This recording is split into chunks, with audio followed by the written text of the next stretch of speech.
Chairman P پی کے ترجمان مرتضی وہاب نے بلاول کی وزیراعظم کی ناراضگی کی تصدیق کر دی ہے۔ ڈانس کے پروگرام لائیو ود عادل شاہ زیب میں انہوں نے کہا کہ مسلم لیگ نون سے پہلے ہی بات ہو چکی تھی۔ جوڈیشل کمیشن میں پیپلز پارٹی کے 2 نمائندگان ہوں گے۔ وعدہ خلافی کے بعد بلاول بھٹو نے اپنا نام جوڈیشل کمیشن سے واپس لے لیا۔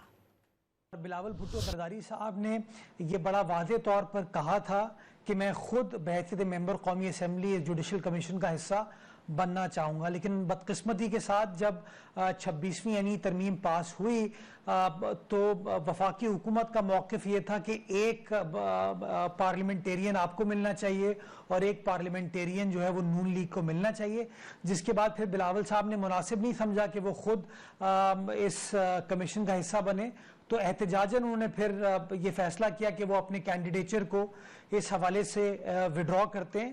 لیکن ہمارا اس کے اوپر اصولی موقف یہ تھا کہ وہ دونوں جو پارلیمانی نشستیں ہیں ٹریجری کی، اس کی نمائندگی پاکستان پیپلز پارٹی کو کرنی چاہیے تھی۔